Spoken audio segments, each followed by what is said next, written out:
आरती।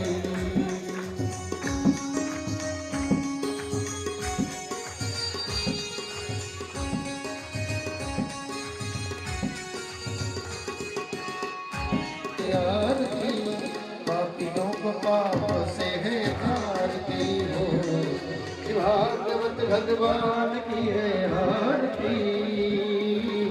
पापियों को पाप से है आरती।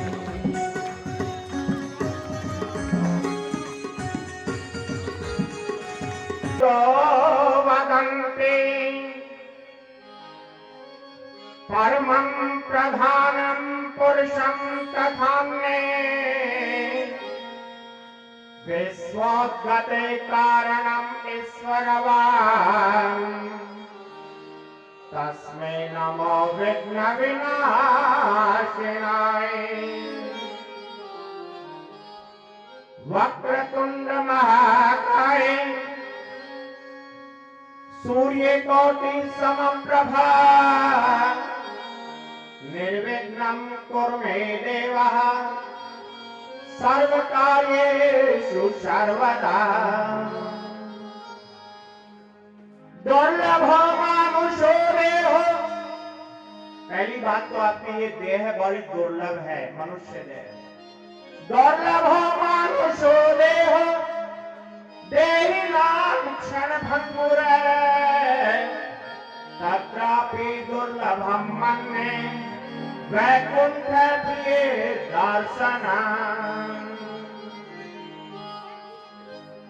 करारविन्दे पदारविन्दं मुखारविन्दे विनिवेशयन्तम्। वटस्य पत्रस्य पुटे शयनम् बालं मुकुन्दं मनसा स्मरामि। सच्चिदानन्दरूपाय विश्वोत्पत्त्यादिहेतवे तापत्रय विनाशाय श्रीकृष्णाय वयं नमः।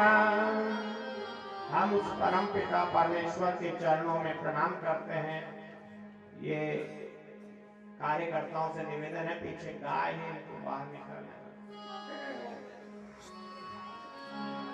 वासनात् वासुदेवस्य वासितं भुवनत्रयम् सर्वभूतनिवासोऽसि वासुदेव नमोस्तुते। परम पिता परमेश्वर के चरणों में हम सब प्रणाम करें। माँ सरस्वती को प्रणाम करें, उनसे निवेदन करें माँ हमारे हृदय में परमात्मा की लीलाओं का अवगाहन हो और हम नित्य उन लीलाओं के अंदर डूबे। नित्य हमारी जिह्वा से मेरे गोविंद का नाम स्मरण हो और सहजता और विनयता आए। वासुदेव सुतं देवं कंस चाणूरमर्दनम देवकी परमानंदम कृष्णं वंदे जगद्गुरुम। और सब परमात्मा की कृपा हो जाती तो क्या होता है? मोकं करोति वाचालं पंगुलंघयते गिरिं यत्र पातं अहं वंदे परमानंदं माधवम्। श्री कृष्ण गोविंद हरे मुरारे हे नाथ नारायण वासुदेवा।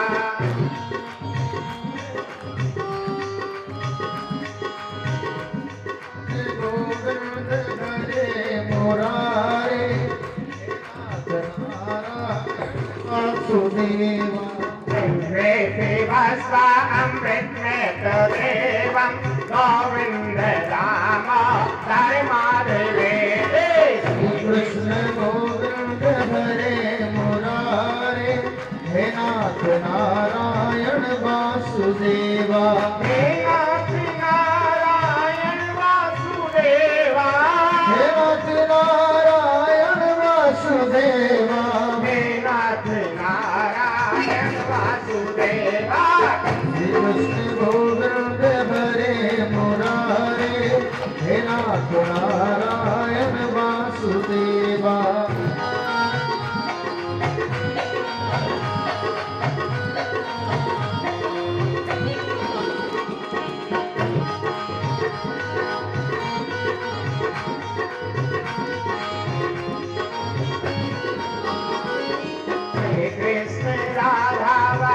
गोकुलेशम गोपाल गोवर्धन नाथ विश्वय। कृष्ण गोविंद हरे मुरारे, हे नाथ नारायण वासुदेवा। देवम गोविंद दामोदर माधवे। कृष्ण गोविंद हरे मुरारे, नारायण वासुदेवा।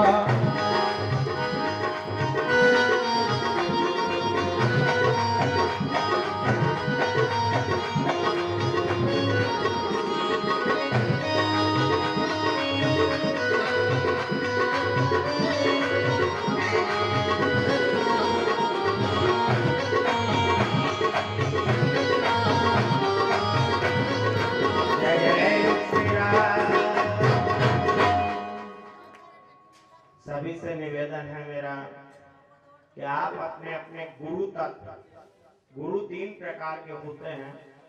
एक तो आपके घर पे जो पुरोहित कर्म करवाते हैं, फेरे फाटे आदि, वो भी गुरु है। एक आपको विद्यालय में शिक्षा ग्रहण करवाते हैं, एमए बीटेक तक बीएड सब करवाते हैं, वो भी गुरु है। और तीसरे हैं आपको दीक्षा गुरु मिलते होंगे, जो आपको इस भव सागर से पार करने की जिम्मेदारी लेते हैं और आपको गुरु मंत्र देकर मेरे गोविंद के चरणों में रमाते हैं।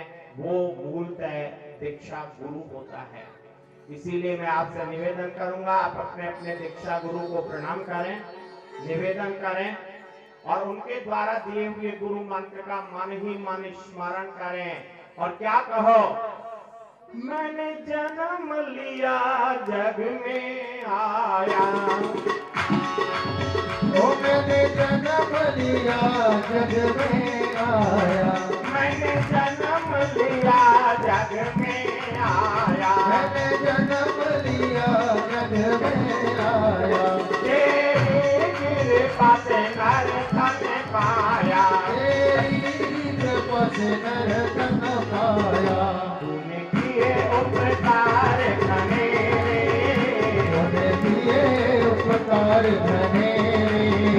गुरुदेव सवारिया मेरा रे, तेरा कोई न सहारा मुझे, गुरुदेव सांवरिया मेरे।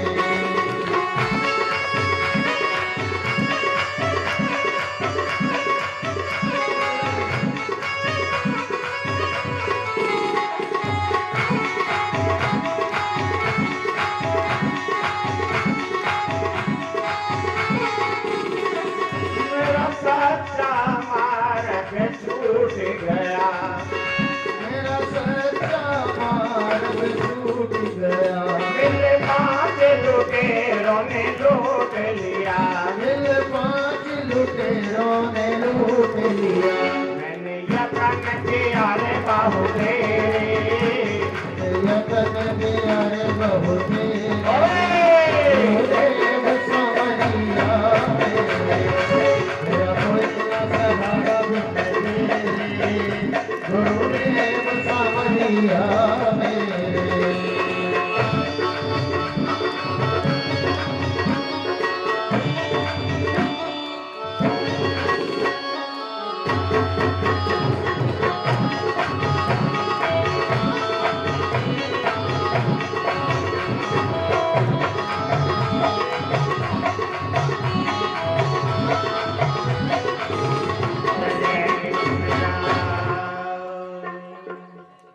भगवान खिलौने हम तेरे, भगवान खिलौने हम तेरे, जब चाहा तब तुमने तोड़ दिया। अरे क्यों निठुर बने हो बनवारे, मुझे किसके सहारे छोड़ दिया।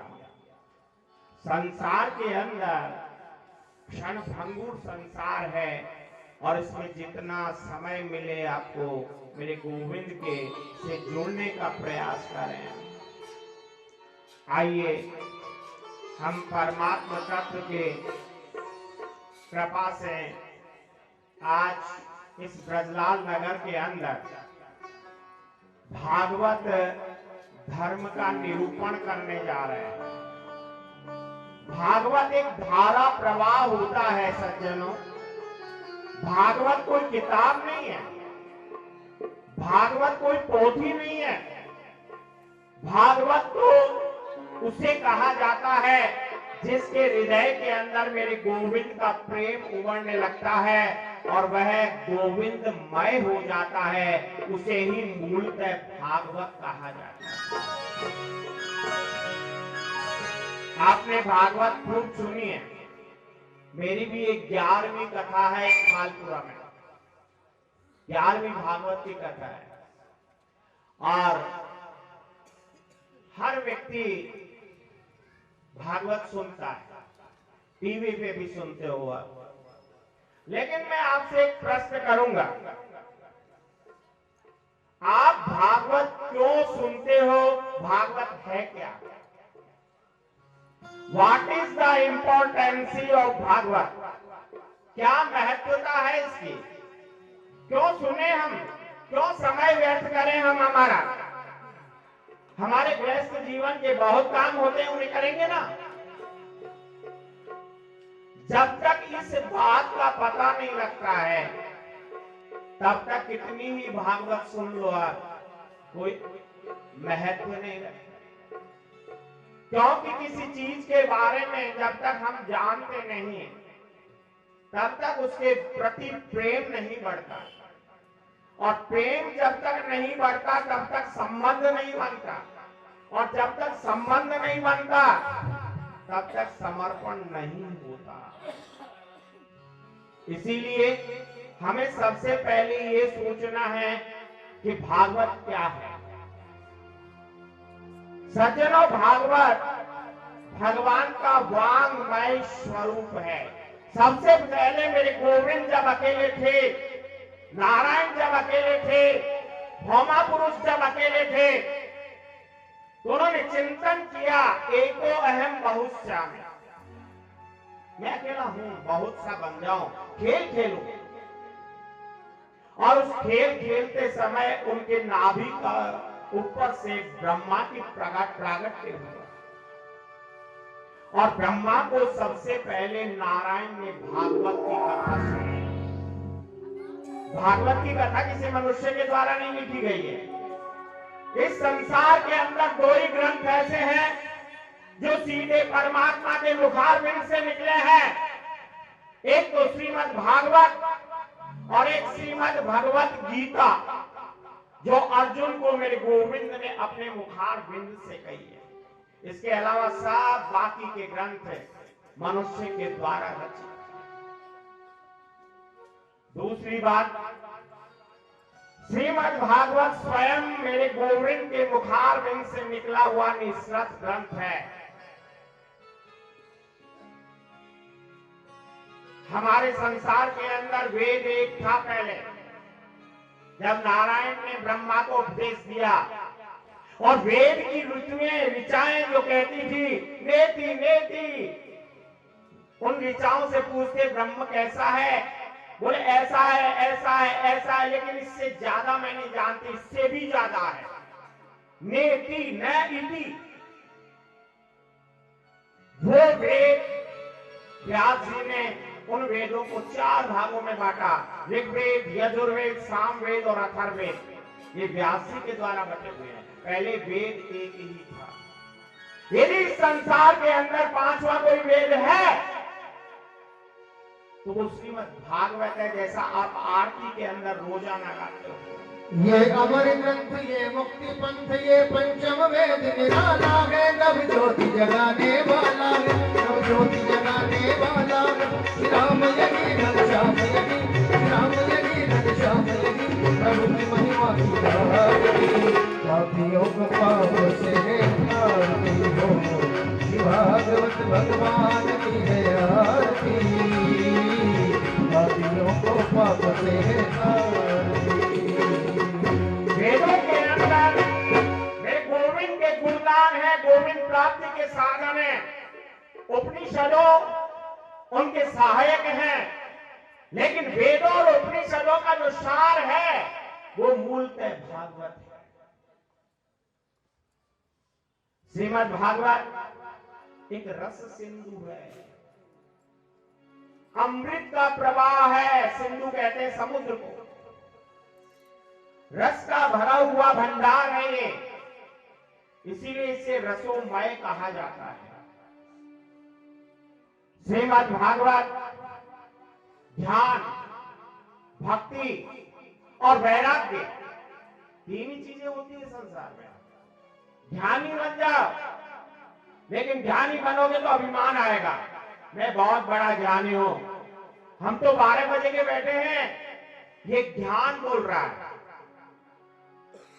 भक्त होता तो ऐसा नहीं कहता कोई भी, लेकिन कहते हैं कि हम 12 बजे के 12:15 बजे के बैठे हैं, ये अभिमान बोलता है व्यक्ति का, ध्यान है ये। लेकिन ध्यान के अंदर जब तक भक्ति नहीं बढ़ेगी तब तक जीव को परमात्मा की प्राप्ति हो ही नहीं सकती। और परमात्मा की प्राप्ति के लिए ध्यान और भक्ति के साथ में तीसरा तत्व है वैराग्य।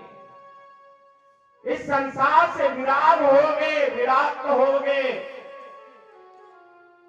You can find your God, तुम अपने परमात्मा को प्राप्त कर जाओगे।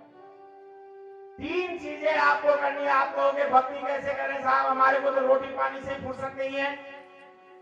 सज्जनों, भक्ति करने के लिए काम छोड़ने की आवश्यकता नहीं होती। रामचरितमानस कहती है, कर से कर्म करऊं विधिनाना,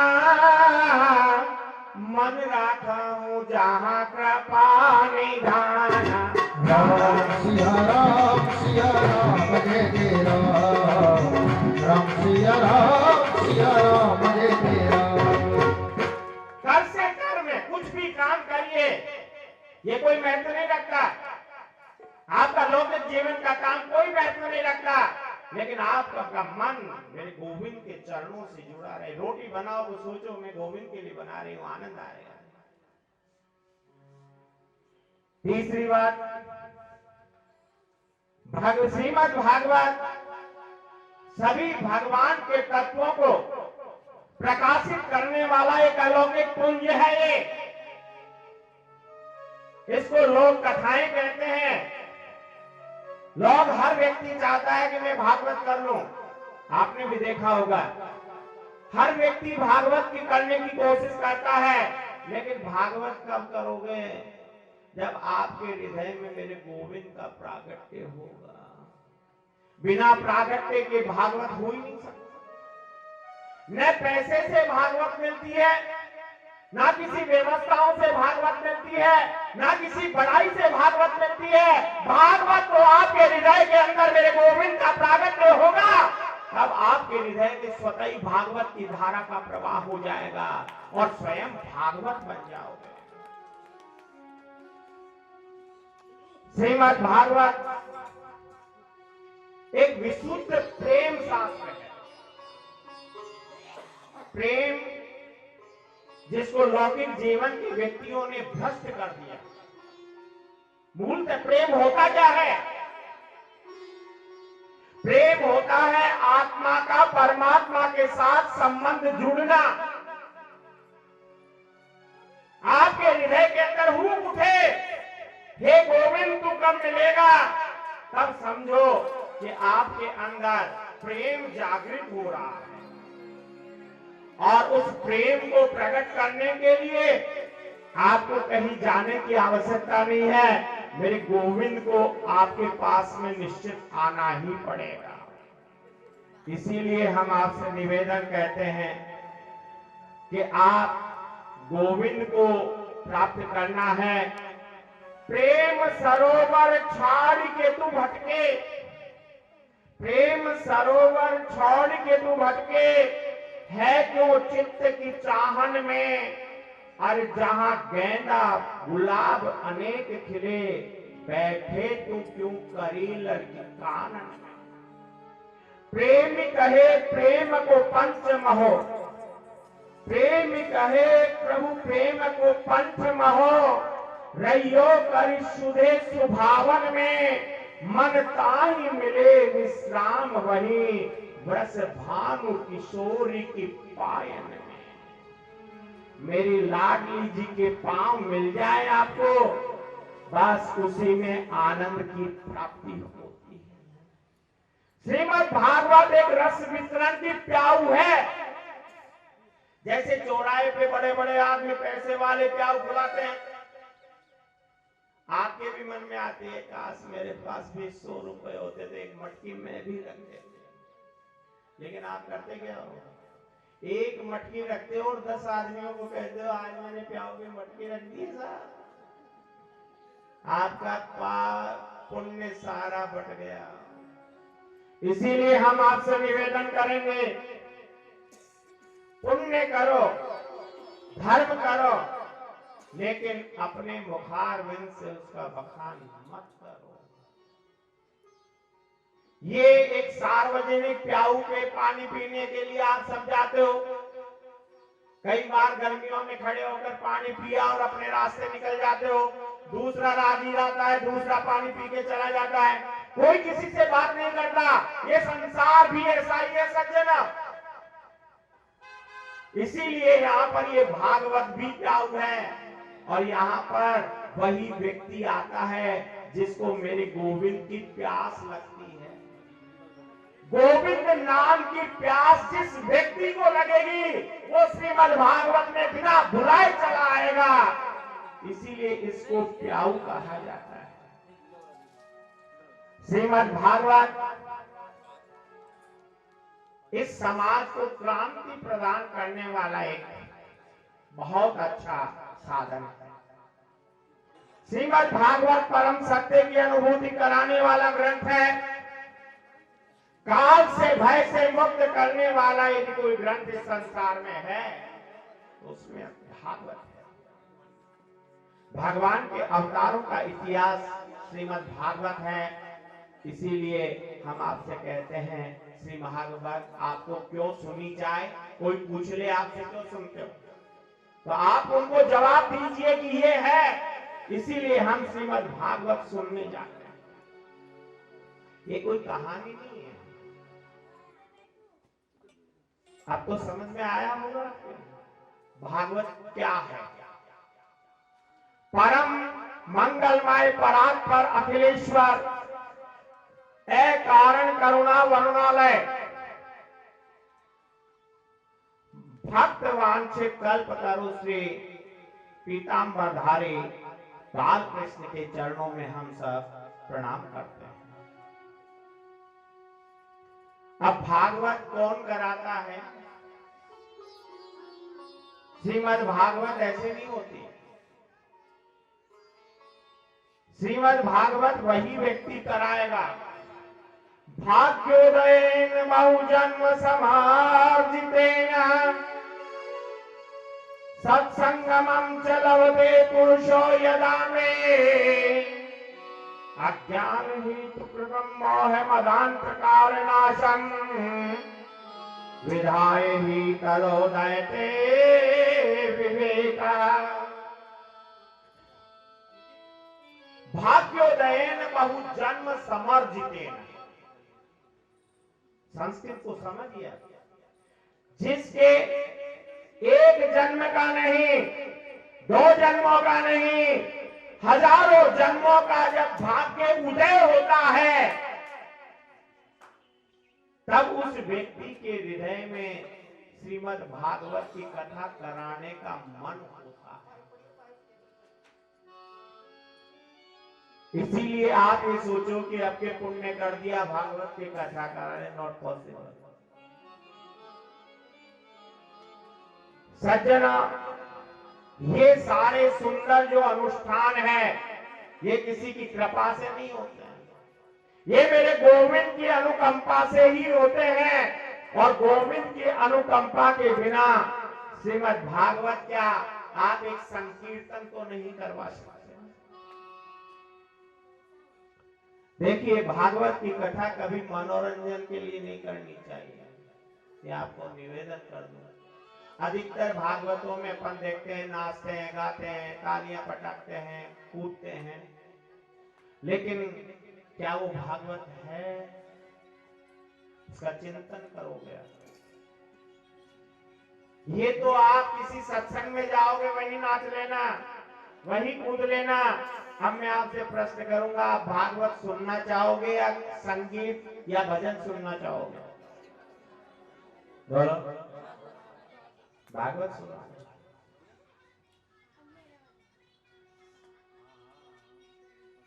कभी भी मनोरंजन की दृष्टि से श्रीमद् भागवत नहीं सुननी। भागवत सुनने के लिए ऐश और आराम को त्यागना पड़ता है। जैसे आज का परिस्थिति देखिए अपन ने, कितनी भयानक थी, लेकिन ये तो कुछ भी नहीं थी। मेरी एक पहली भागवत थी आदर्श नगर में, मालपुरा, और वो समय था दिसंबर का महीना और 25 दिसंबर के लगभग का दिन था, याद है मुझे। उस दिन भयंकर घटा, घनघोर घटा हुई, 3 बजे के लगभग कथा चल रही थी।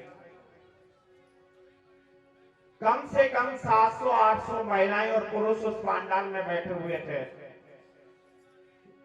ओले की बरसात हुई। मैंने कहा ओले आ गए। उन मालपुरा की महिलाओं ने और पुरुषों ने कहा, गुरुदेव ओलों की हमें परवाह नहीं, मेरे को हमारे को तो गोविंद की कथा का रसास्वादन कराइए। वो 3 घंटे नहीं उठी और भीगती रही और ठंड में कांपती रही। ऐसी महिलाओं को मैं प्रणाम करता हूं।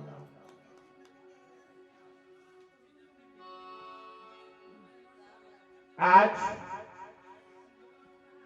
ये हिंदू वैदिक वांग्मय सर्वोत्तम ग्रंथ है और इसको इस भावना से सुनना चाहिए कि जीवन में कदाचित हमारे भी परिवर्तन आ जाए।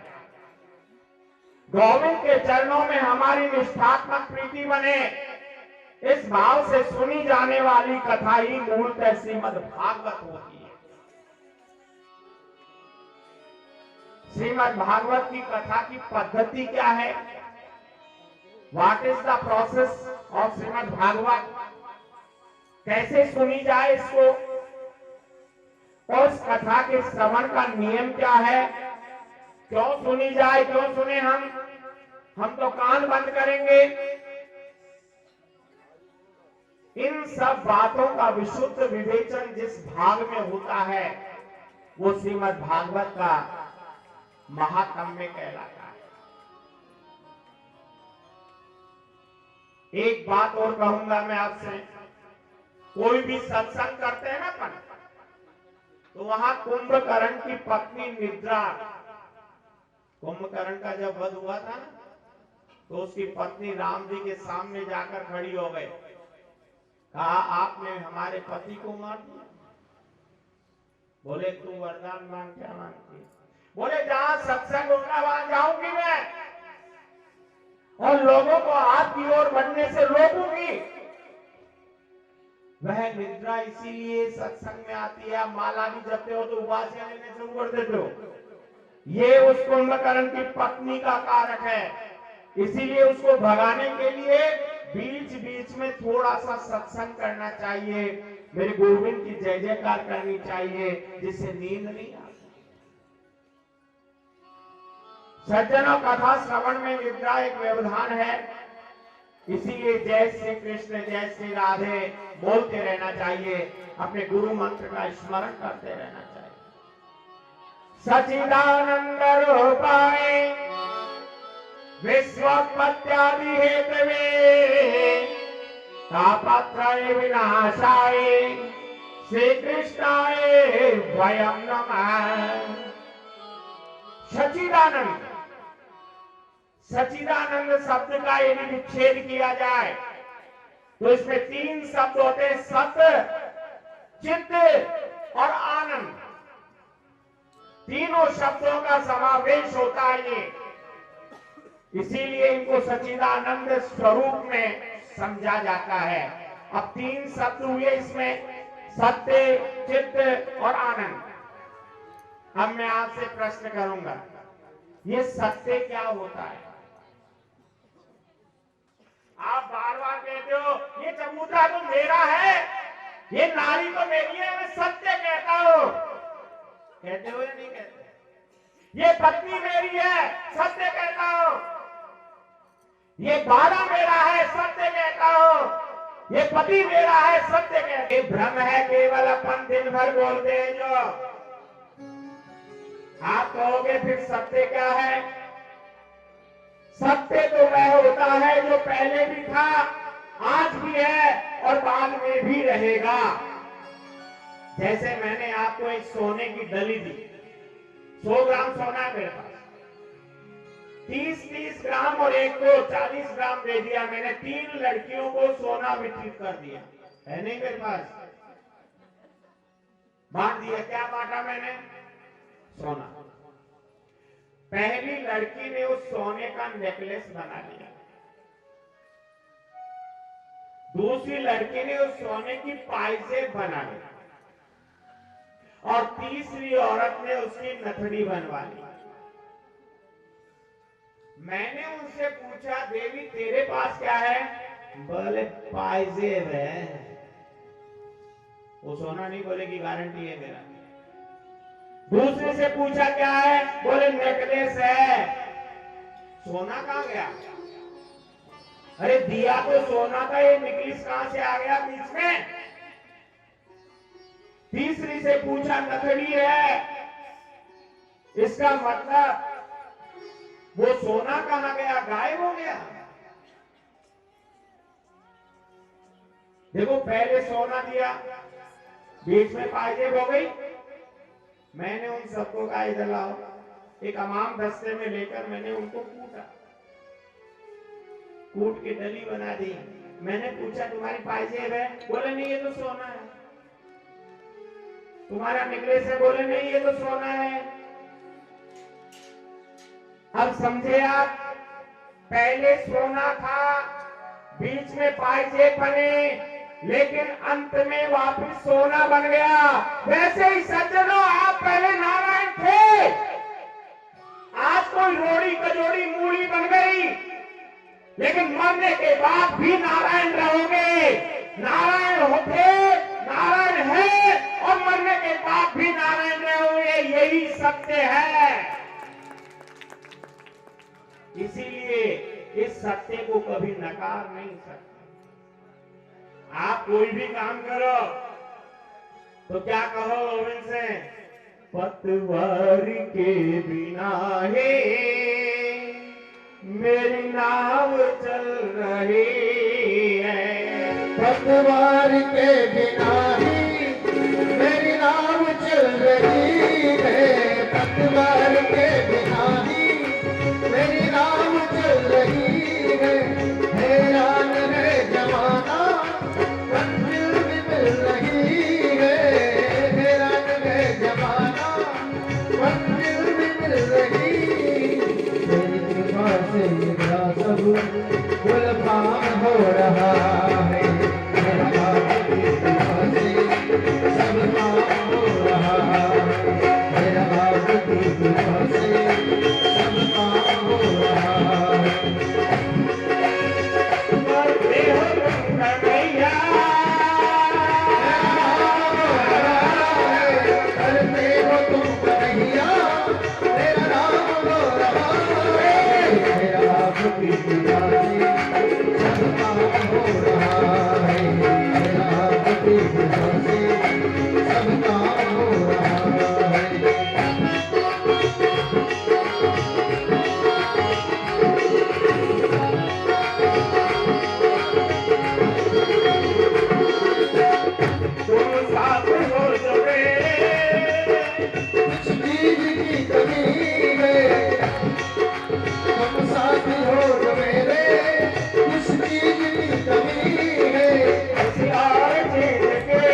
भुला अब भूल भाव हो रहा है। आपकी कृपा से सब काम हो रहा है। आपकी कृपा से आपकी कृपा से सब काम हो रहा है। आपकी कृपा से सब काम हो रहा है। आपकी कृपा से सब काम हो रहा है। आपकी कृपा से सब काम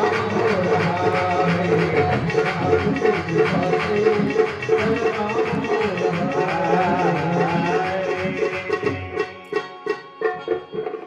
हमेशा कर्ता मत बनो, क्योंकि जो व्यक्ति कर्ता बनता है वह दुख के पाने के अलावा कुछ नहीं प्राप्त करता। इसीलिए सत्य का अर्थ समझ गए आप? सत्य का अर्थ है जो पहले भी था, आज भी है और आपके मरने के बाद भी रहेगा। मरता नहीं है कभी भी, आप कोई नहीं मरता, क्योंकि आत्मा कभी मर ही नहीं सकते। ये तो शरीर है जो बदलता है। जैसे एक कमीज फट जाता है ना, उसको परिवर्तित कर लेते हैं, दूसरा चोला पहन लेते हैं। गीता का 18वां अध्याय कहता है, कर्मणा जायते जन्म कर्मणेव विलीयते। जीव का जन्म भी कर्म से होता है और विलोपन भी कर्म से होता है।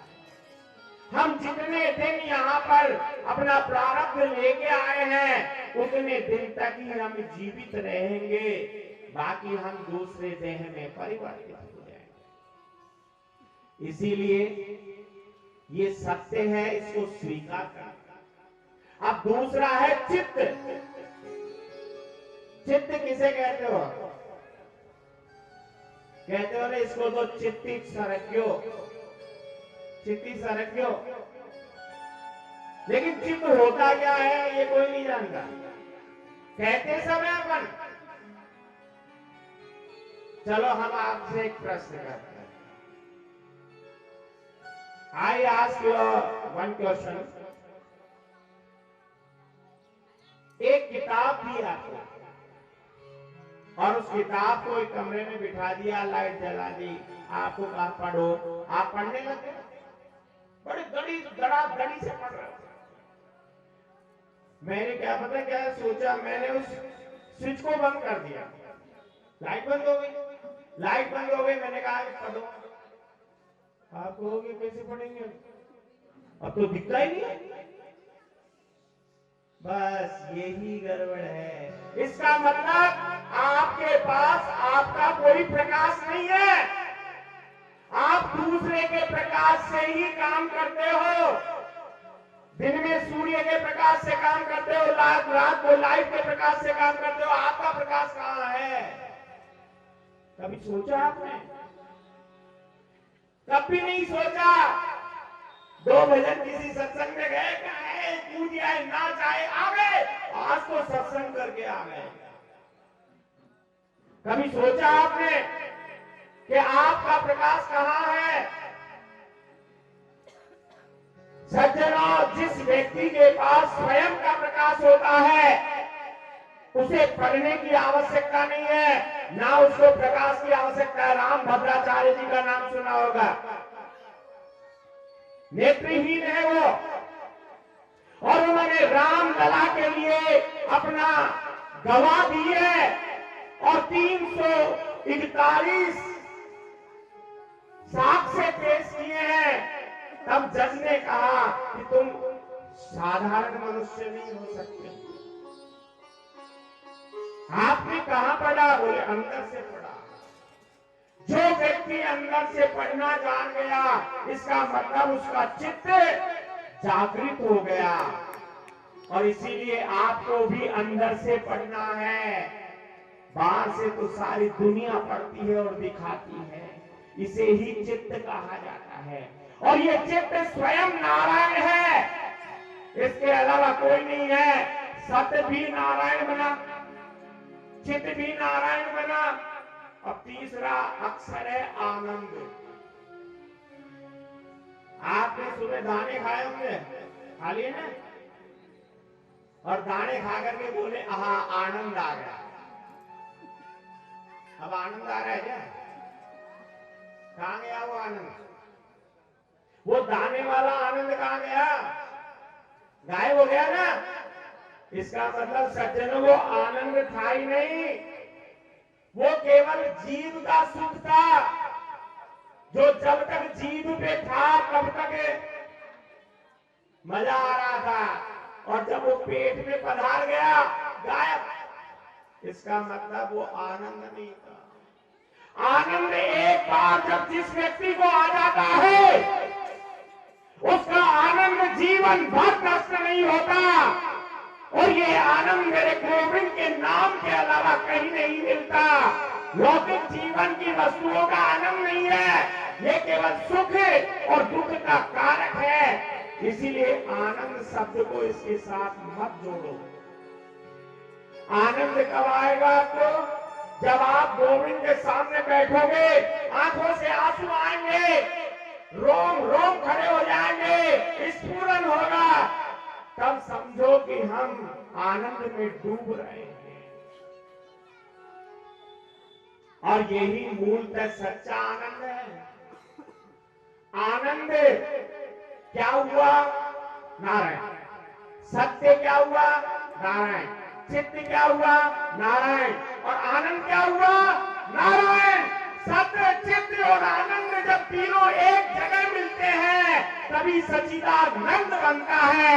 बोले सच्चिदानंद भगवान के। सच्चिदानंद रूपाय विश्वोत्पत्त्यादि भेदवे तापत्रय विनाशाय श्री कृष्णाय वयं नमः। श्री कृष्णाय वयं नमः। श्री कृष्णाय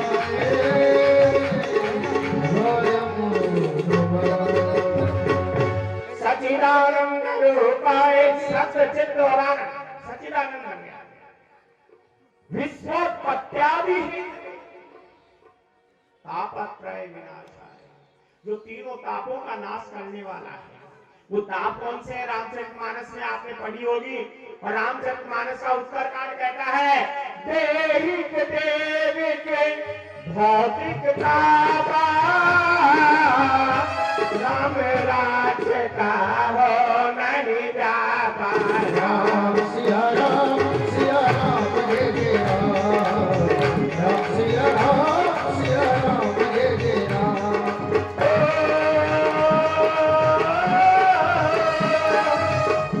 देहिक देविक भौतिक तापा राम राज्य का हो नहीं जा पाया। राम सिया राम जय जय राम। राम सिया राम देविक, देविक और भौतिक, तीन प्रकार के ताप होते हैं सज्जन, और सब भुगतते हो आपको। देख बुखार आ गया, सिर में दर्द हो रहा है, ये देह से संबंधित रोग है। एक होते देविक, पितरों का दोष हो गया, भैरव जी का दोष हो गया, ये देविक है। और एक होता है भौतिक, जिससे सब पीड़ित हो गए। अच्छा, तो इसके पास गाड़ी आ गई, मेरे पास तो साइकिल ही है, बड़ी दुखी हुई। अच्छा, पड़ोसी ने ऐसी साड़ी खरीदी 2,500 की, मेरे पास तो 100 रुपए की है, क्या करूं मैं? अरे दूसरों की भौतिक व्यवस्थाओं की सुविधाओं को देखकर हम दुखी होंगे, ये सबसे बड़ा दुख है सज्जन। जबकि व्यक्ति को स्वयं के अंदर ही देखना चाहिए, बाहर की तरफ नहीं देखना चाहिए। कोई तन दुखी, कोई मन दुखी, कोई तन से दुखी है, कोई मन से दुखी है, कोई धन बिन रहत उदास, थोड़े थोड़े सब दुखी, हर सुखी राम का दास कबीरा। राम का दास कबीरा, राम का दास।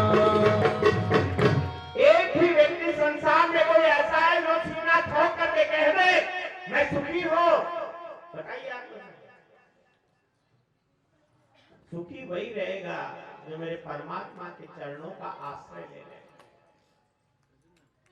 नरसिंह जी के पास क्या था? क्या था नरसिंह जी के पास?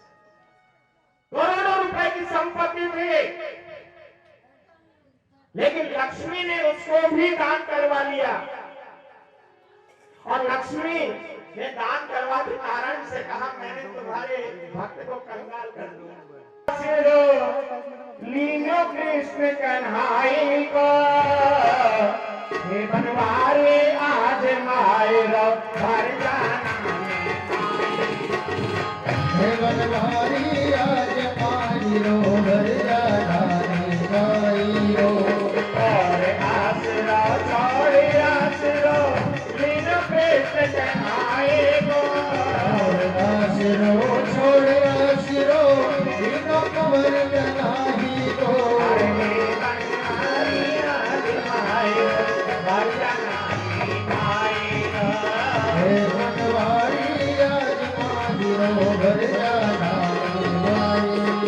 5,000 के टर्नओवर कमाने वाले लोग भी दुखी हैं। ये सेठ कलकत्ती जी कहलाते हैं, ये भी दुखी है। और 500 रुपए कमाने वाला भी दुखी है। इसका मतलब इस संसार के अंदर कोई सुखी नहीं है सज्जनों। यदि आपको सुख ढूंढना है तो मेरे गोविंद के चरणों का आश्रय लो। बेचारा दिन भर मजदूरी करने वाला भी बड़े दूसरों के यहाँ बिल्डिंगें बनाता है, लेकिन स्वयं टूटी टपरी में रहता है। इसीलिए हम आपसे कहते हैं, धनी वही होता है, धनवान वही होता है जो गोविंद के नाम का धन कमा लेता है। इसीलिए इसमें कोई पैसा नहीं लगता, इसमें केवल आपका ध्यान डाइवर्ट करना पड़ता है। और ध्यान डाइवर्ट करके मेरे गोविंद को आप हर चीज से जोड़ लो। कपड़े भी पहनते हो तो ये सोचो मेरा गोविंद पहन रहा है, मैं थोड़ी पहन रहा हूं। क्या फर्क पड़ेगा? आध्यात्मिक, अधिदैविक और अधिभौतिक तापों का विनाश करने की क्षमता यदि किसी में है तो वे गोविंद में है। इसलिए श्री कृष्णाय वयं नुमः, हम सब परमात्मा श्री कृष्ण के चरणों में प्रणाम करते हैं। आदरणीय सुखदेव जी का वंदन करेंगे, क्योंकि आदरणीय सुखदेव जी एक ऐसे तत्व हैं जिन्होंने जन्म लेते ही संन्यास ग्रहण कर लिया, सीधे वन की ओर चले गए। 12 वर्ष के बाद में जन्म लिया, माँ का मुंह नहीं देखा, पिता का मुंह नहीं देखा, चल पड़े नग्न अवस्था के अंदर संन्यास लेकर के। बाप उनके पीछे दौड़ रहा है, बेटा बेटा रुक जा रुक जा, लेकिन उन्होंने मुड़ करके अपने पिता को भी जवाब नहीं दिया। ऐसे विरक्त परमात्मा तत्व सर्वभूत हृदय श्री सुखदेव जी के चरणों में हम प्रणाम। सज्जनों, जैसे हम आज इस पवित्र स्थान पे बैठ करके कथा सुन रहे हैं, वैसे ही इस धरती के ऊपर एक पवित्र स्थान है जहां माघ शुक्ला तेरस के बाद में कथा होने जा रही है। और उसमें आपको निःशुल्क ले जाया जाएगा नैमिषारण्य तीर्थ। और उस नैमिषारण्य तीर्थ का नाम आप सबने सुना है, ये उत्तर प्रदेश में है, बहुत सुंदर स्थान है। यहां पर आप मन में सोचिए कि हम नैमिषारण्य तीर्थ पे पहुंच गए। चारों तरफ जंगल है, चक्र तीर्थ है वहां पे, और वहां पर एक गोमती नाम की नदी बहती है। उस नदी की विशेषता बता दूं मैं आपको, मैंने भी अनुभव किया है वहां पे जाके। यदि उस नदी के किनारे जाकर खड़े होकर के आप केला छील करके कहो, हे गोमती मैया मैं तेरे को एक प्रसाद भेंट कर रहा हूं, वो खा जाएगी। लेकिन आप कहो कि हे गोमती मैया में केला प्रसाद के रूप में भेंट कर रहा हूं, लेकिन थोड़ा सा प्रसाद मुझे भी मिले, उसमें से आधा टूट करके आपकी हथेली पे आएगा। ये मैंने भी अनुभव किया है और एक बार नहीं 7 बार आजमाया है।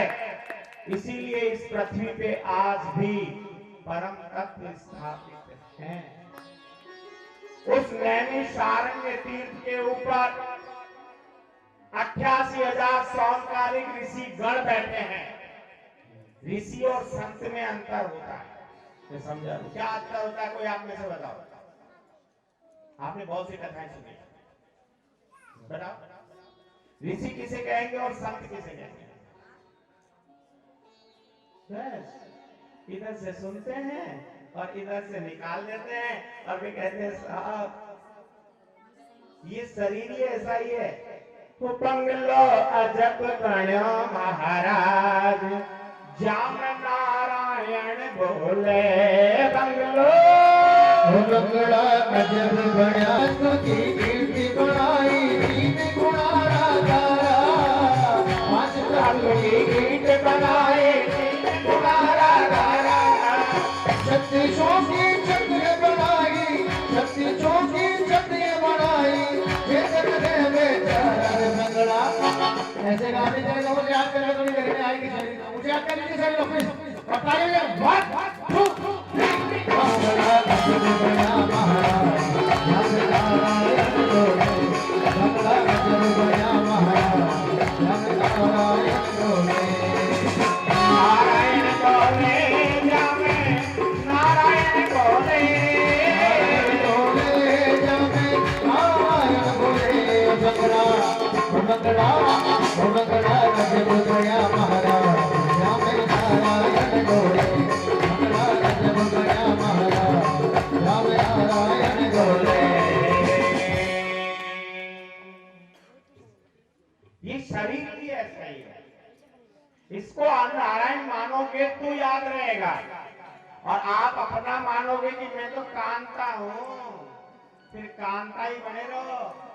आपको कोई परमात्मा तत्व की चीज याद नहीं रहेगी। इसीलिए सज्जन नैमिषारण्य तीर्थ के ऊपर 88,000 ऋषि संत रहते हैं। संत और ऋषि में अंतर होता है। संत वह होता है जो पूर्ण रूप से विरागी होता है, जिसके कोई पति पत्नी नहीं होते हैं। लेकिन संत ऋषि उसे कहा जाता है जो पत्नी के साथ जंगल में रहकर दुनिया को समाज को रास्ता दिखाता है, उसे ऋषि संत कहा जाता है। ये 88,000 जो ऋषि संत है, इन सबके पत्नियां भी हैं, बच्चे भी हैं, लेकिन ये हमेशा नैमिषारण्य तीर्थ पे रहकर मेरे गोविंद का गुणगान करते हैं और समाज को रास्ता बताते हैं। आज 88,000 ऋषि संत बैठे, सभी बड़ी बड़ी लंबी लंबी उम्र के हैं। ये नहीं 100 साल के, कोई तो 50 साल के नहीं है, ऐसा नहीं है। करोड़ों वर्ष लंबी उम्र पाई है इन्होंने। बहुत से संत तो ऐसे हैं जिनके जीवन के अंदर हजारों इंद्र बदल गए। बहुत से संत ऐसे हैं जिनके जीवन में कई चतुर्युगियां बीत गई। चतुर्युगी जानते हो ना? कलयुग, द्वापर, त्रेता और सतयुग, ये 4 युगों को मिलाकर चतुर्युगी कहा जाता है। अब कलयुग का 4,32,000 वर्ष है। इसका दुगुना कर लो, फिर उसका दुगुना करो, फिर उसका दुगुना करो, फिर उसका दुगुना करो। ये चतुर्युगियां करोड़ों वर्षों की होती है और करोड़ों वर्षों की लंबी उम्र प्राप्त करके आज भी वहां मौजूद है। ये 88,000 ऋषि संतों में कुछ संत तो ऐसे हैं जिनके जीवन में कई ब्रह्मा बदल गए। एक ऋषि हैं जिनके यहाँ पर छोटा सा 1 रुपए जितना सा स्थान खाली था। बाकी सारी शरीर पे बाल ही बाल थे। और इन दूसरे संतों ने कहा महाराज आपके दाद हो गया क्या? बोले नहीं। बोले ये यहाँ के बाल कहाँ गए? बोले जब एक ब्रह्मा बदलता है तो मैं एक बाल उखाड़ करके दे देता हूँ, दान करता हूँ। इतने ब्रह्मा मेरे जीवन में बदल गए। ये बाल देने की, मरने के बाद बाल देने की जो प्रक्रिया है ना, ये लोमस ऋषि के द्वारा ही चालू हुई थी। और ये वहीं से जो ब्रह्मा को दान करता था, वहीं से ये बाल देने की परिक्रमा परंपरा चालू हुई। अब आपको मैं पूछता तो आप नहीं बताते, क्योंकि आपको तो कथा सुननी थी ना कि नाचना था, कितने भजन हुए, कितना क्या हुआ, कितना आनंद है। ये चीजें आपको मिलती नहीं है कहीं। इसीलिए चिंतन करो सज्जनों। कथा सुनने का मतलब होता है आप अपने अंदर मेरे गोविंद को रात को प्रकट करो। गोविंद आज मैंने ये सुना, आजा तेरे को भी सुनाओ, फिर है आनंद आएगा गोविंद। आप ये हंसने की बात नहीं है सज्जनों, ये अनुभव है, अनुभूति है। गोविंद को यदि हृदय से पुकारो, you can find your God everywhere. सब जगह प्राप्त कर सकते हो आप उसे। ऐसा नहीं है कि गोविंद मंदिरों में मिलता है। सज्जना सभी संत बैठे हैं, 88,000 ऐसे आप बैठे हुए। इतने में 20 वर्ष के संत आए, केवल 20 वर्ष। सारे के सारे संत खड़े हो गए, आइए पधारिए पधारिए महाराज पधारिए। उस 20 वर्ष के संत ने कहा हाँ मेरे से कहीं बड़ी बड़ी लंबी लंबी उम्र है, दाढ़ियां हैं, आपके सफेद बाल हो गए, मैं तो 20 साल का हूं, मेरे को देखकर क्यों खड़े हो रहे हो? संतों ने क्या कहा ऋषि संतों? सूत जी को वो सूत जी थे, सूत जी को देख करके जब वो खड़े हुए तो सूत जी ने कहा क्यों खड़े हो रहे हो, मैं तो वो छोटा हूं। बोले नहीं, धन वृद्धा बल वृद्धा आयु वृद्धास्तथैव च ते सर्वे अपि ज्ञान वृद्धा किंकिरा शिष्ये किंकिरा। कोई बल में बड़ा होता है, कोई आयु में बड़ा होता है, कोई पैसे में बड़ा होता है, कोई ज्ञान में बड़ा होता है, कोई कला में बड़ा होता है। लेकिन सज्जनों सबसे बड़ा कौन है? जो आत्मज्ञानी होता है, जिसमें आत्मा का ज्ञान होता है, वही सबसे बड़ा ज्ञानी कहलाता है। इसीलिए आप आत्मज्ञानी तत्व हो, इसीलिए हम आपको देखकर खड़े हो रहे हैं। सूची ने कहा कहिए क्या आदेश है? 88,000 ऋषिगण बोले संसार के अंदर लोग कष्ट भोग रहे हैं, इन कष्टों की निवृत्ति हो जाए और गोविंद की प्राप्ति हो जाए, ऐसा कोई सुलभ उपाय आप जानते हो तो बताइए। कृष्णम प्राप्ति करम शाश्वत साधनम तत्व आधुना। सज्जनों किसी महात्मा, किसी संत और या किसी विद्वान के पास जाकर के कभी व्यर्थ के प्रश्न नहीं करने चाहिए, जबकि अपन करते ही व्यर्थ के प्रश्न। अपन क्या करते हैं, साहब पोतो हो जाओ, अमेरिका इंग्लैंड गए हो, पोतो हो जाओ। अरे वो तो अपने फल भोगने आया है और आप अपने फल भोग रहे हो। आप अपने रास्ते को सुलभ बनाइए और ये कहिए कि मुझे गोविंद की प्राप्ति कब हो जाए, कैसे हो जाए, ये सबसे बड़ा प्रश्न होगा।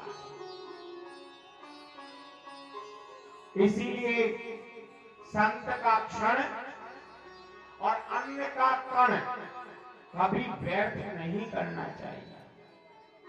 आपको यदि 2 रोटी की आवश्यकता है तो 1.5 खाइए, ठूस ठूस के मत खाइए। आज तो मिल गया खा लो।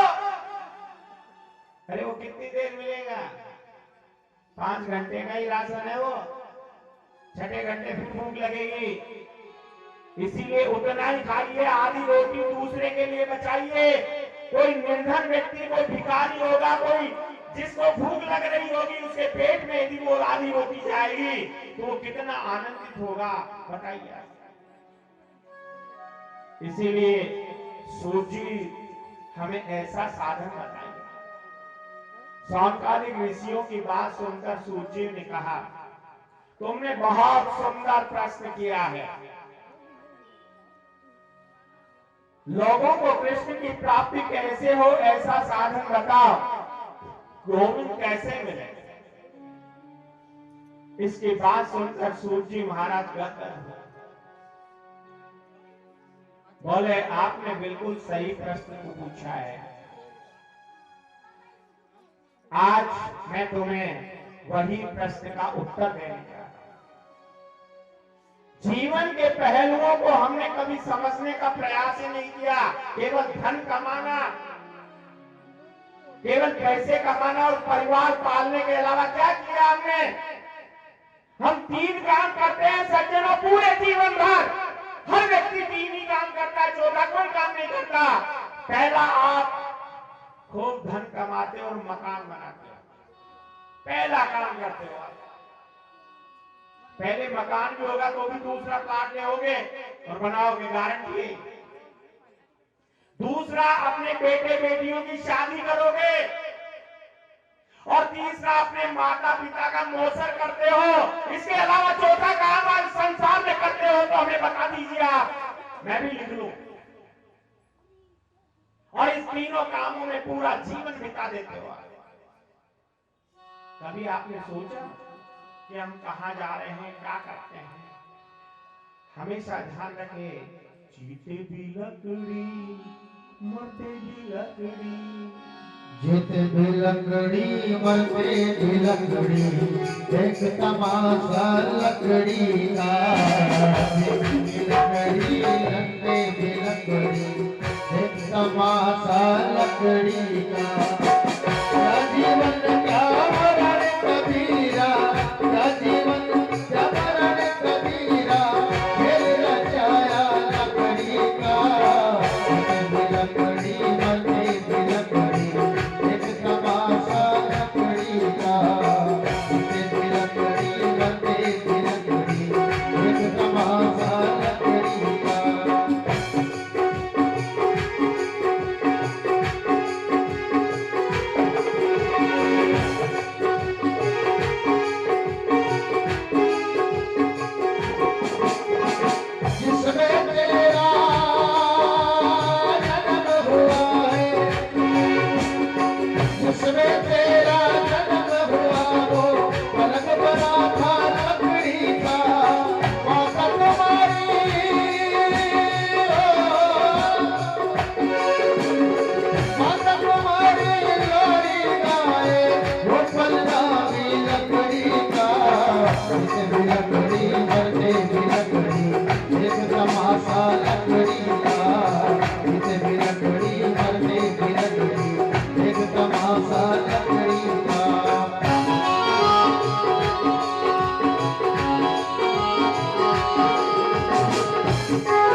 लकड़ी बरसे फिरत हुई एक तमाशा लकड़ी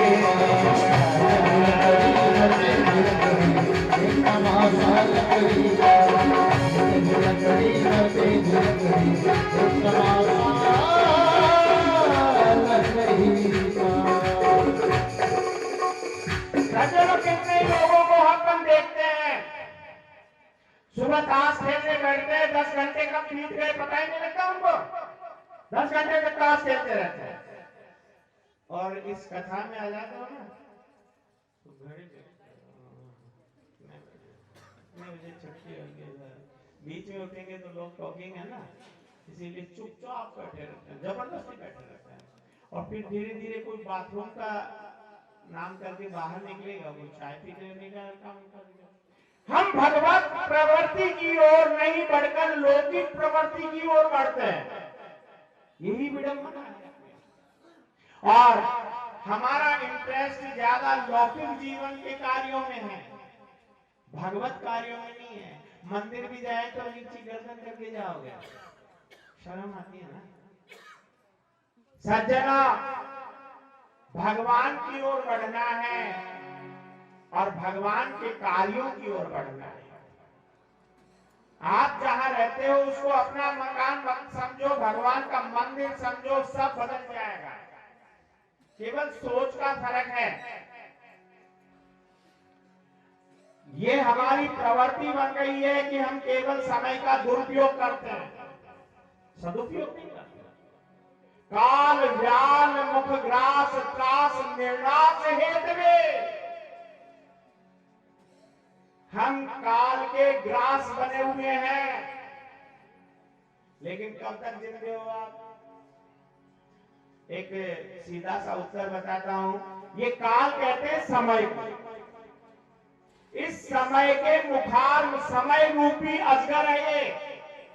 ये अपना मुख फैलाए हुए है, उसके मुखार में खड़े हुआ। कब तक खड़े रहोगे, कब तक जीवित रहोगे? जब तक वो अजगर रूपी काल अब मुंह बंद नहीं करता। कब कर ले? क्षण भंगुर जीवन की कलिका, कल प्रातः को जाने खिली ना खिली। क्या पता कल खिलेगी या नहीं खिले।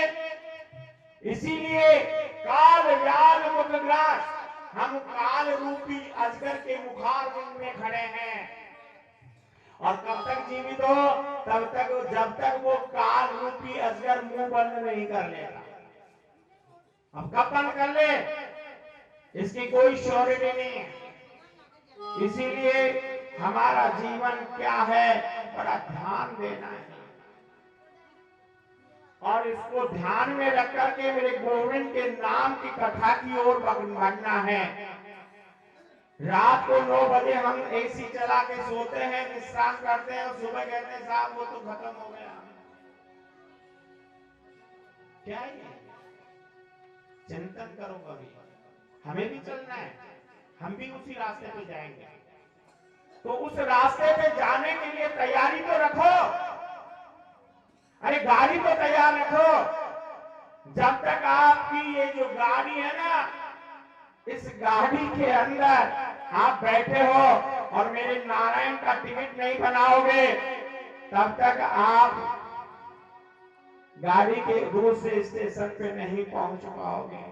इसलिए गाड़ी के दूसरे स्टेशन पे जाना है तो आपको मेरे गोविंद नाम का टिकट बनाना ही पड़ेगा। जीवन की गाड़ी चली जा रही है, जा रही है ना, रुक रही है के? तो बड़े ध्यान रखो, उतरने की मंजिल करीब आ रही है। जीवन की गाड़ी चली जा रही है,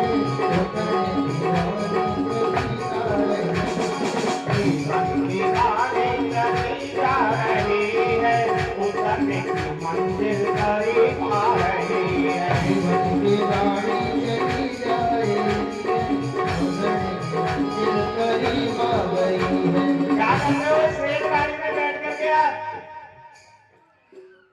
3 स्टेशन देख लो। सबसे पहले देखा था बचपन का स्टेशन। आपको बचपन याद आता होगा ना, सबसे पहले स्टेशन वही आता है। सबसे पहले देखा था बचपन का स्टेशन, मिला बाद में था जवानी का जंक्शन। जवानी के जंक्शन में बहुत सी ट्रेनें आके मिलती है आपके साथ, पत्नी की भी आती है, बच्चों की भी आती है, परिवार की भी आती है, समाज की भी आती है। सब ट्रेनें एक जगह इकट्ठी होती है, जंक्शन उसे तो कहते हो। मिलाद में था जवानी का जंक्शन, और वो फिर आगे क्या, जो ही जवानी के जंक्शन से आगे निकलती है ना ट्रेन, तो फिर स्टेशन कौन सा आता है, और बूढ़ापे के आगे बढ़ी जा रही उतरने के मंजिल करीब आ रही है। इसमें क्या होता है, ट्रेन में हर आदमी बैठता है आपके साथ, बैठा है या नहीं बैठा है, और उसमें जो अपना होगा वही तो साथ रहेगा ना। छूटेगा अपने परायों का मेला, ये मेला छोड़ने वाला है। छूटेगा इसमें अपने परायों का मेला, राधेश्वरानंद उतरना अकेला। टिकट अकेला, वहां पे टीटी खड़ा रहेगा, मांगेगा क्या करके आए वो, बोले कुछ नहीं करके आए, तो चल वापस चल। और कोई कहेगा करके आया हो, बोले क्या नारायण का टिकट है मेरे पास, बोले सीधा बैकुंठ चला जा, मत आ वापस। इसलिए तबीयत बहुत, उस समय क्या होता है, तबीयत खराब होती है, तबीयत बहुत यार घबरा रही है, उतरने की मंजिल करीब आ रही है, उतरने की मंजिल करीब आ रही है, उतरने की मंजिल करीब आ रही है। इसीलिए आपसे निवेदन है सज्जनों, काल व्याल मुखग्रास काश निर्नाश हेतु में आप उस काल रूपी अजगर के मुखारबिंद में बैठे हो, खड़े हो, मेरे गोविंद का नाम जपना। मैं बोल रहा हूँ समझ में तो आ रही है क्या आपके? वैसे अपनी भाषा में ही कहने की कोशिश कर रहा हूं मैं। सज्जनों, नाहि कश्चित् क्षणमपि जातु तिष्ठेत्य कर्मकृतः, कार्यते विषय कर्म गुणो स्वभावी केवला। ये मानव की सबसे बड़ी विभक्ति होती है, भ्रांति होती है सज्जनों, कि वो चिंता ज्यादा करता और चिंतन कम करता। साहब दाने बन गए कल के, अंदर रख दे क्या, अंदर रख दे, सुरक्षित रहेंगे, स्टोर में रख दो, सुबह ले जाना, खिला देना। हम चिंता करते हैं, जबकि मैं आपसे निवेदन करता हूं, सब गोविंद को छोड़ दो, तू जाने तेरा काम जाने। नाथ में थारो जी थारो, गोविंदा थारो जी थारो, नाथ में थारो जी थारो, अरे चोखो गुरु कुटिल अनुगामी, चोखो गुरु कुटिल अनुगामी, चोखो गुरु तो थारो नाथ में थारो जी थारो, नाथ में थारो जी थारो, नाथ में थारो जी थारो, नाथ में थारो जी थारो। इसलिए सज्जनों, जीवन को सफल बनाना है तो चिंता छोड़ो, चिंतन करो। मेरे गोविंद का चिंतन होता है, और जीवन में चिंता का मिटाओ, चिंतन को बढ़ाओ, यही मुक्ति का साधन है। और जिस व्यक्ति के हृदय में ये चिंता मिट गई और चिंतन आ गया, मेरा गोविंद तुम्हारे घर जरूर आएगा। अरे मैं कहता हूँ कर्मा के पास क्या था, कहाँ पढ़ने गई थी कर्मा, मीरा कहाँ पढ़ने गई थी, सूरदास कहाँ पढ़ने गया था? तुम्हारे पास में कोई यूनिवर्सिटियां हैं, डिग्रियां लेते हो, एमटेक बनते हो, एमबीबीएस करते हो, इंजीनियरिंग करते हो, सारी चीजें हैं। वहां क्या थी? लेकिन आज भी एमए के अंदर मीरा के पद चलते हैं। जिसको पढ़ी नहीं लिखी नहीं उसके भी पद आज मीरा के चलते हैं और लोग उस पे पीएचडी करते हैं। ये है चित्त, वही चित्त। इसीलिए सत्य, चित्त और आनंद का समावेश आपके अंदर हो जाए तो फिर आनंद ही आनंद। सूत जी कहते हैं मुक्ति का साधन है भागवत की कथा। सूत जी कहते हैं भागवत की कथा श्रवण करने का अधिकार तो कभी कभी देवताओं को भी नहीं मिलता। देवता लोग भी तरसते हैं भागवत के लिए। हम तो भाग्यशाली है सज्जनों जो इस भारत की धरती पे जन्म लिया अपन ने, और भारत की धरती के ऊपर भी समय मिलते ही वृंदावन पहुंच जाते हैं। ये वो धरती जहाँ ऋषि मुनि जपते हरि नाम की माला, जपते हरि नाम की माला। यहाँ हर एक बालक मोहन है, राधा हर एक बाला, राधा हर एक बाला। यहाँ सूरज सबसे अगले आकर डाले अपना डेरा। वो भारत देश मेरा, वो भारत देश मेरा। यहाँ सबसे हिंसा और धर्म का भगवान लगता डेरा। वो भारत देश मेरा, वो भारत देश मेरा, वो भारत देश मेरा, वो भारत देश मेरा। इसीलिए गर्व से कहना चाहिए कि हम भारतीय हैं, भारत के रहने वाले हैं। भारत को पूरे ब्रह्मांड का हृदय कहा जाता है, इसीलिए ज्यादातर अवतार भारत में होते हैं। सज्जना, कभी कभी देवता लोग भी भागवत की कथा के लिए तरसते हैं। एक बार जब सुखदेव जी राजा परीक्षित को भागवत की कथा सुना रहे थे, कहाँ सुना रहे थे चलो बताओ। आप जगह जगह भागवत सुनते हो, मालपुरा में तो खूब होती है, अभी हुई थी थोड़े दिन पहले। फिर क्या सुनते हो? बस सुखताल के अंदर सुखदेव जी राजा परीक्षित को भागवत सुना रहे थे। उसी समय देवताओं को पता लगा, इंद्र को, कि राजा परीक्षित को श्राप लग गया 7 दिन में मरने का, और उसे मुक्त करवाने के लिए सुखदेव जी भागवत की कथा सुना रहे हैं। इंद्राणी ने कहा हमारे को सुनाओ ना भागवत की कथा। बोले मृत्यु लोक में कैसे? ऐसा करते हैं, सारे देवताओं को मैं ले जाता हूं और सुखदेव जी से कहता हूं कि राजा परीक्षित को तो मैं अमृत पिला दूंगा, और ये भागवत की कथा आप स्वर्ग में चल करके हमारी पत्नियों को सुनाओ। सज्जना,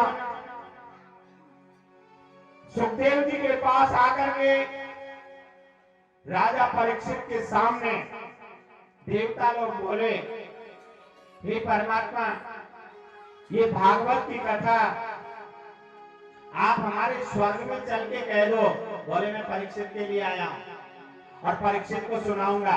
बोले परीक्षित को तो हम अमृत का घड़ा लेकर आए हैं, वो पिला देंगे, और अमृत पीने के बाद परीक्षित मरेगा नहीं।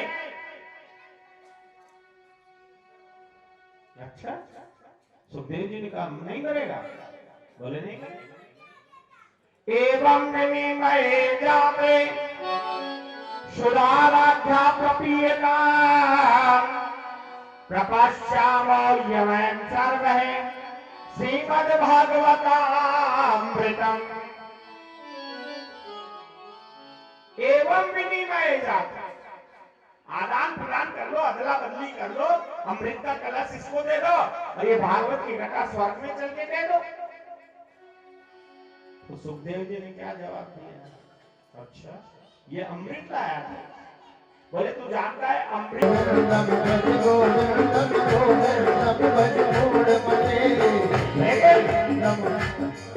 तेरे अमृत को पीने के बाद तो पुनः मरना पड़ेगा ना।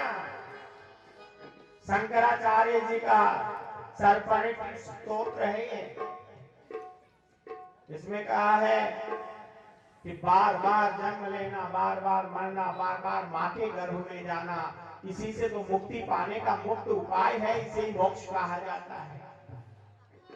और तेरे अमृत को पीने के बाद जब तक पुण्य खर्च नहीं होंगे तब तक वो स्वर्ग में रहेगा, बाद में तो मरना पड़ेगा। और मेरी कथा सुनने के बाद उसे कभी भी जन्म नहीं लेना पड़ता, कभी वो धरती पर नहीं आता, वो परमात्मा का चिंतन करता है और उसे 4 गतियां मिलती है, सृष्टि, सालोक्य, सामीप्य, सायुज्य। इसीलिए उन गतियों को प्राप्त करता हुआ तेरा अमृत कौन पिएगा। बेचारा इंद्र सारे देवताओं को लेकर वापिस स्वर्ग चला गया, स्वर्ग में जाके रोने लगा। बृहस्पति जी ने पूछा क्यों रो रहा है। गुरुदेव मैं पृथ्वी पर गया था और वहां पर एक भागवत की कथा चल रही है, सुखदेव जी कह रहे हैं और परीक्षित सुन रहा है। मैंने उनसे प्रस्ताव रखा था कि आप चल के हमारे स्वर्ग में कह दो ना इस कथा, उन्होंने मना कर दिया। क्या हम कथा सुनने के योग्य नहीं है। बृहस्पति ने कहा चलो हम चलते हैं। बृहस्पति सारे देवताओं को लेकर पृथ्वी पर आए, आकर के सुखदेव जी से कहा तुम्हारी कथा में ऐसा क्या है जो आप स्वर्ग में नहीं कह सकते। सुखदेव जी ने कहा आप ही देवताओं के गुरु हो, निर्णय कर लो ना। बोले तराजू मंगाओ। एक तराजू मंगाया, तराजू के एक पलड़े पर भागवत की कथा रखी और एक पलड़े पे सारे ब्रह्मांड के पुण्य रख दिए, तो भी वो भागवत की कथा का पलड़ा भारी रहा। सुखदेव जी के चरणों में गिरकर बृहस्पति जी बोले क्या हुआ। बोले भगवत कृपा के बिना बराबर नहीं हो सकता। और तुलसी का पत्ता लिया और जो ही दूसरे पलड़े में रखा, मेरी भागवत ऊपर होकर के बराबर हो गई। बोले सावरिया सरकार के। सज्जना मेरे गोविंद की लीलाओं का कोई भी बराबर ही नहीं कर सकता। तू ही जाने हो प्रभु, तू ही जाने, तू ही जाने हो प्रभु, तू ही जाने। सारी दुनिया के सृजनहार माया तेरी तू ही जाने।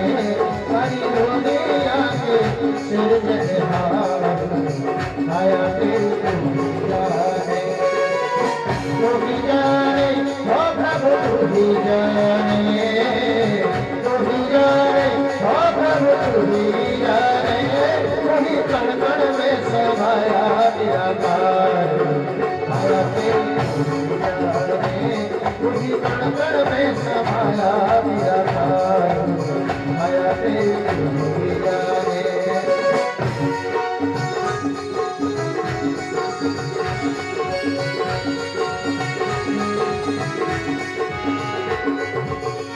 भक्त है हम और तू है भगवान, हम कर तू नारायण। क्या समझेंगे तेरी माया, हम नर है साधारण। गाना हम नर है साधारण। तेरी शक्ति का अनुमान करना पड़े हम नादान। तेरी शक्ति का अनुमान करना पड़े हम नादान। कोई कण कण में समाया निराकार छाया तेरी जाने हरि माया का न पाया कोई पार छाया तेरी जाने। श्रीमद् भागवतामाख्य अयम प्रत्यक्ष कृष्ण एव ही। ये श्रीमद् भागवत स्वयं कृष्ण है, साक्षात कृष्ण स्वरूप श्रीमद् भागवत है। जो व्यक्ति इसका श्रवण करता है उसका जीवन धन्य हो जाता है।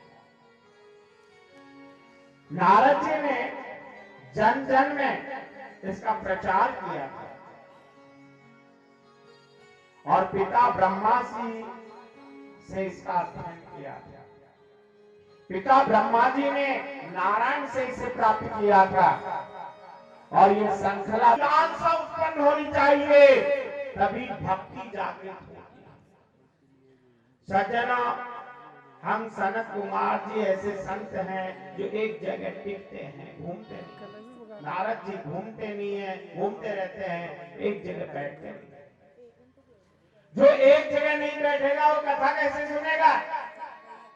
और जो एक जगह बैठ करके कथा कहेगा दूसरा सुनने वाला नहीं होगा, वो भी कुछ नहीं है।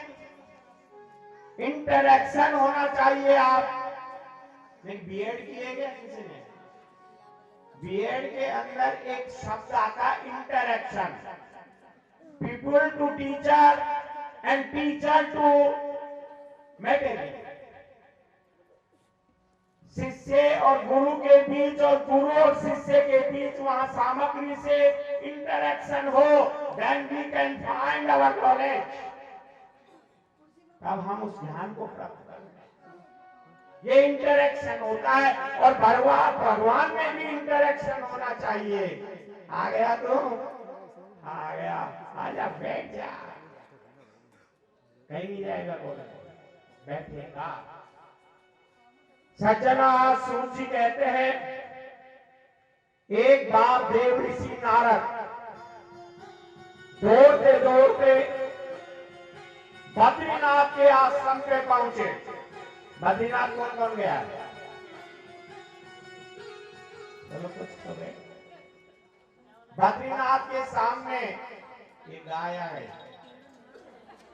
बद्रीनाथ के सामने एक नदी बहती है, उस नदी का नाम बताइए। चलो, अलकनंदा। ताली बजाइए भक्तों के लिए जो कितना ध्यान रखते हैं। इसका मतलब ये हुआ, अलकनंदा के किनारे पे पुल है और उसके आगे मंदिर है। मंदिर के दोनों तरफ गोखे हैं। उन गोखों के ऊपर सनत कुमार जी बैठे थे, दो इधर और दो इधर, चार नहीं है। और ये हमेशा 5 साल के रहते हैं। आज तक इनकी आयु नहीं बढ़ी। ये ब्रह्मा जी पुत्र। सज्जना, नारद जी दौड़े दौड़े बद्रीनाथ पहुंचे। सनत कुमार जी को बैठे हुए पाया। नारद जी उनके चरणों में गिर पड़े, रोने लगे। उनको रोते हुए देख करके नारद जी से सनत कुमार ने पूछा, कथम ब्रह्मनंदने मुख कुतश्चिंता तुरो भवान त्वरितं कंपेति पत्रं कुतश्चावा भवनं प्रभै। कथम रोदिसी ब्रह्मन, हे ब्रह्मन क्यों रो रहे हो? नारद जी से पूछ रहे सनत कुमार जी, चारों भाई क्यों रो रहे हो? अरे हमने तो सुना है कि जिस घर के अंदर नारद जी चले जाए वहां रोता हुआ आदमी भी हंसने लग जाता है, और तू खुद ही रो रहा है, क्या हंसाएगा दूसरों को? कहते हैं तेरे चेहरे पे 12 बज रहे हैं, दूसरे के सामने जाकर के क्या हंसेगा? अहर्निश मुस्कुराओ, ये भी भगवान की पूजा है। 24 घंटे मुस्कुराते रहिए, फिर देखो गोविंद आएगा।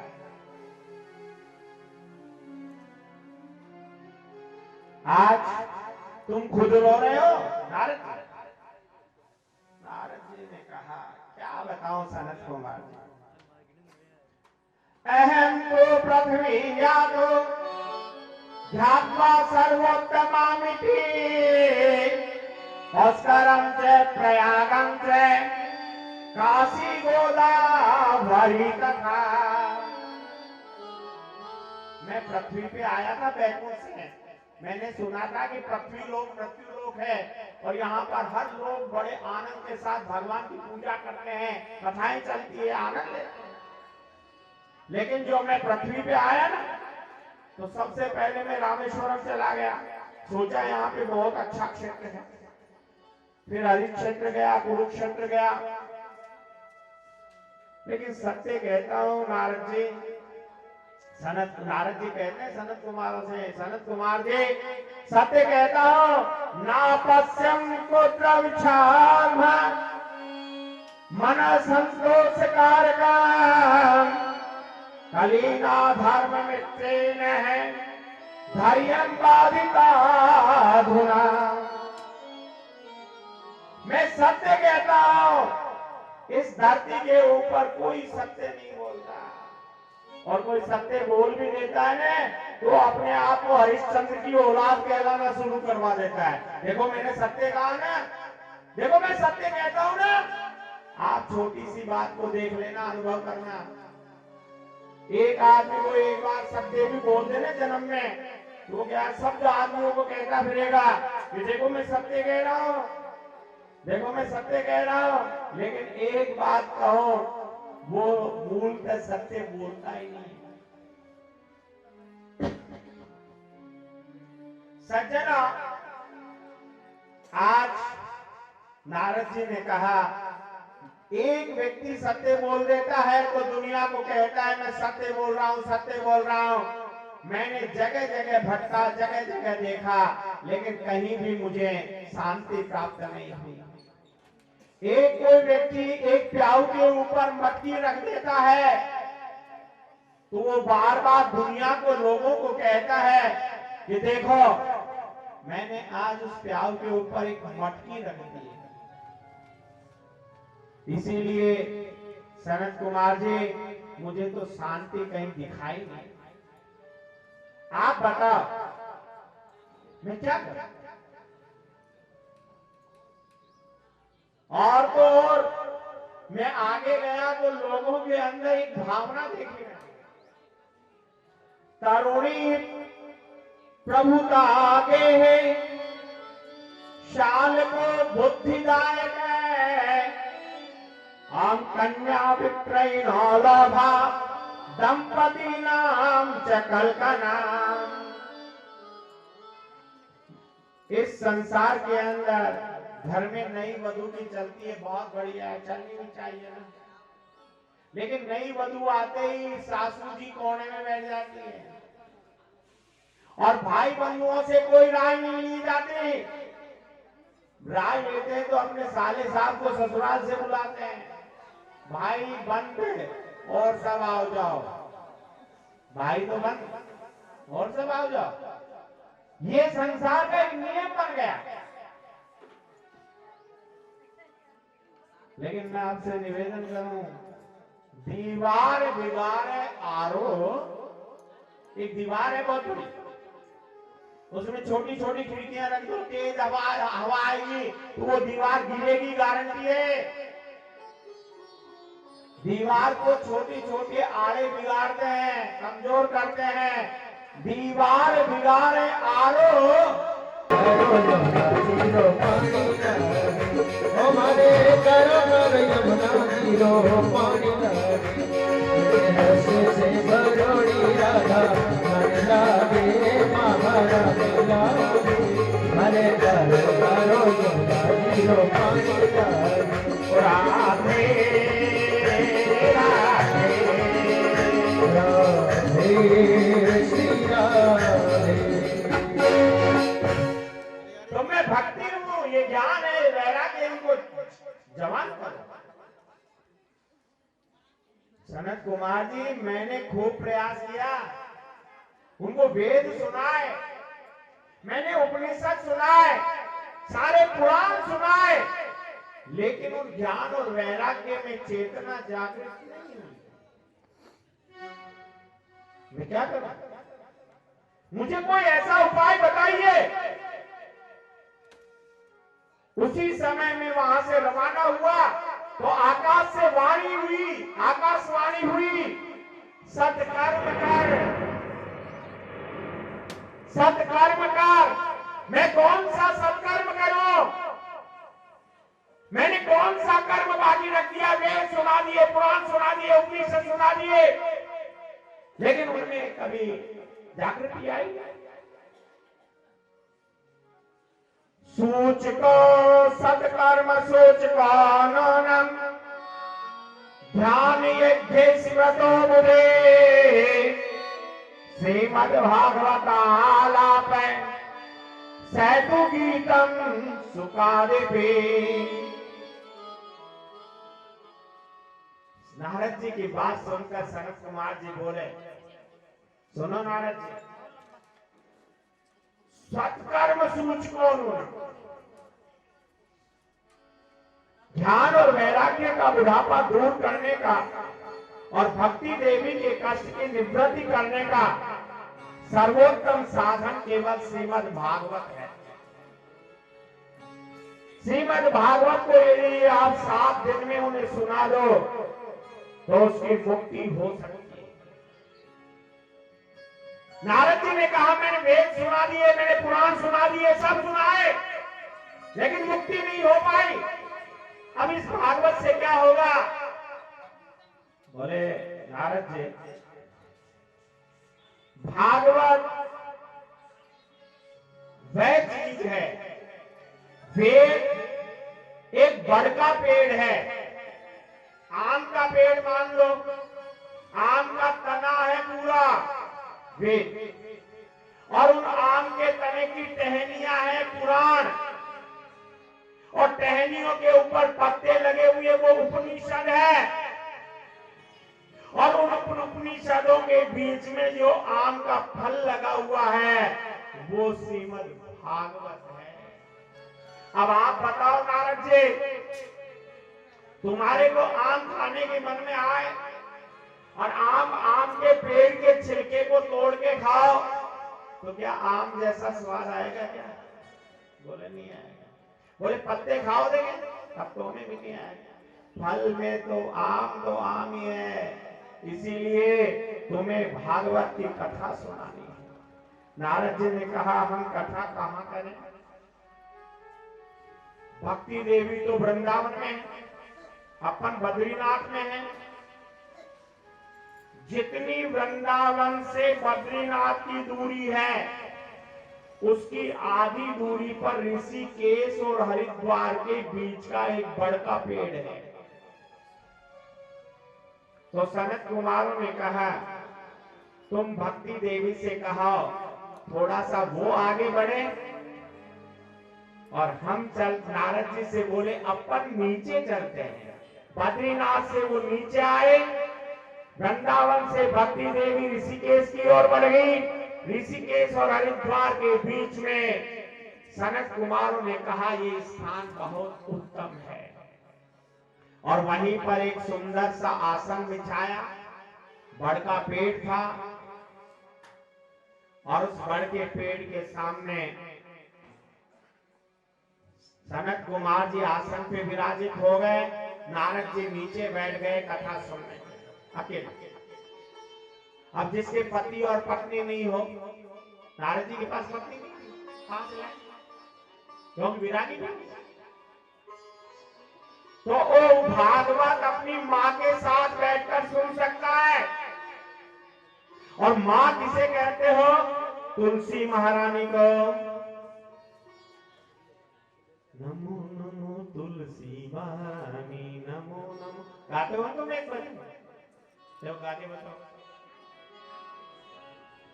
बस ऐसे ही सत्संग करते हो आप लोग।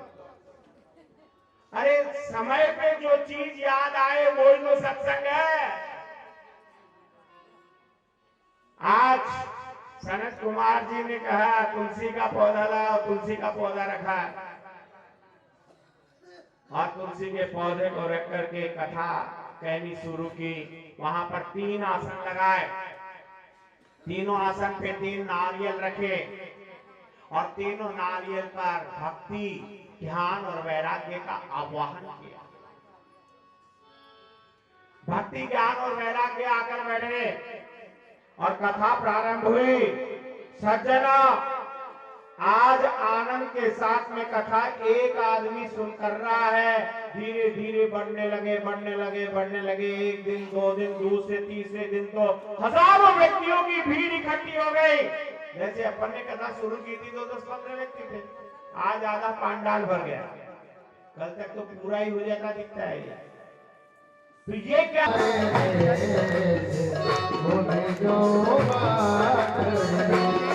जो आजो जे सावरिया मारे ओ भी जाऊं पागल आजो जे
पकड़ लो हाथ गिरधारी